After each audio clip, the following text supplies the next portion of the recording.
LPG gas use ಮಾಡ್ತಾ ಇದ್ದೀರಾ ಅಥವಾ ಯಾವ ಒಂದು ಅಡಿಗೆ ಮಾಡೋದಕ್ಕೆ ಯಾವ ಒಂದು ಇಂಧನ ಯೂಸ್ ಮಾಡ್ತಾ ಇದ್ದೀರಾ, ಅದು ಕಟ್ಟಿಗೆ ಆಗಿರ್ಬೋದು ಅಥವಾ ಎಲೆಕ್ಟ್ರಿಕ್ ಸ್ಟವ್ ಆಗಿರ್ಬೋದು ಅಥವಾ.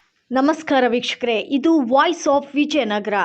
ಜಿಲ್ಲಾಧಿಕಾರಿಗಳಾದ ಶ್ರೀಮತಿ ಕವಿತಾ ಎಸ್ ಮನ್ನಿಕೇರಿ ಅವರ ಮಾರ್ಗದರ್ಶನದಲ್ಲಿ ಇಂದು ಹೊಸಪೇಟೆ ನಗರಸಭೆ ಕಾರ್ಯಾಲಯದಲ್ಲಿ ಭಾರತದ ಜನಗಣತಿ ತರಬೇತಿ ಕಾರ್ಯಾಗಾರಕ್ಕೆ ಚಾಲನೆ ನೀಡಲಾಯಿತು.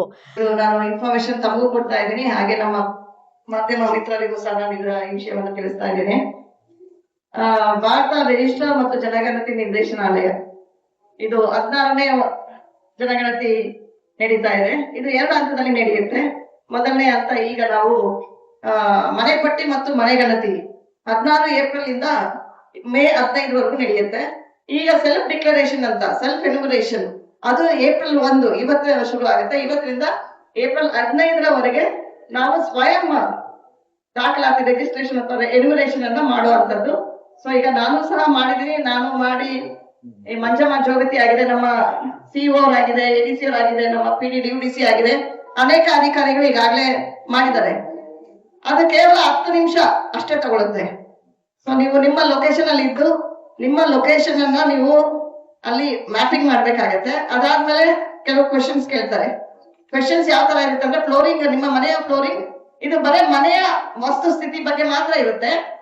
ಸೆಕೆಂಡ್ ಹಂತದಲ್ಲಿ 2027 ನಡೆಯುವಂತ 2ನೇ ಏನ್ ಬೇರೆ ಡೀಟೇಲ್ಸ್ ಎಲ್ಲ ಕೊಡುವಂತದ್ದು ಇರುತ್ತೆ. ಈಗ ಕೇವಲ ನೀವು ಸೆಲ್ಫ್ ಎನ್ಯುಮರೇಷನ್ ಅಲ್ಲಿ 15 ದಿವಸದ ಹೇಳ್ತಾ ಇದೀನಿ ನಾನು. ಈಗ ಏಪ್ರಿಲ್ 1 ಏಪ್ರಿಲ್ 15 ನೀವೇನೇನ್ ಮಾಹಿತಿ ಕೊಡ್ಬೇಕು, ಫ್ಲೋರ್ ಯಾವ ತರ ಫ್ಲೋರ್ ಹಾಕಿದೀರಿ, ಅದು ಗ್ರಾನೈಟ್, ಕಲ್ಲ ಅಥವಾ ವೆಟ್ರಿಫೈಡ್ ಟೈಲ್ಸ್, ಆ ಮಾಹಿತಿ. ಮತ್ತೆ ನಿಮ್ಮ ಸೀಲಿಂಗ್ ಕಾಂಕ್ರೀಟ್ ಇದೆಯಾ ಅಥವಾ ಹೆಂಚ್ ಇದೆಯಾ, ಏನು ಆ ಮಾದರಿ.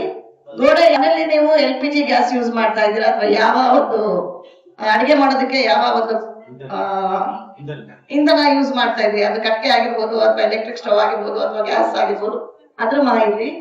ನಂತರ ಯಾವ ಜನಗಣತಿಯ ಪ್ರಮುಖ ಹಂತಗಳಾದ ಮನೆಪಟ್ಟಿ ಮತ್ತು ಮನೆಗಣತಿ ಪ್ರಕ್ರಿಯೆಯನ್ನ ನಿಖರವಾಗಿ ನಿರ್ವಹಿಸುವ ಕುರಿತು ಈ ತರಬೇತಿ ಆಯೋಜಿಸಲಾಗಿತ್ತು.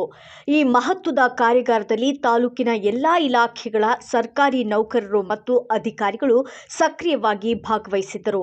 ರಾಷ್ಟ್ರೀಯ ಜನಸಂಖ್ಯೆ ರಿಜಿಸ್ಟರ್ ಪರಿಷ್ಕರಣೆಯನ್ನ ಯಶಸ್ವಿಯಾಗಿ ಪೂರ್ಣಗೊಳಿಸಲು ಜಿಲ್ಲಾಧಿಕಾರಿಗಳು ಈ ಸಂದರ್ಭದಲ್ಲಿ ಅಧಿಕಾರಿಗಳಿಗೆ ಸೂಚಿಸಿದರು.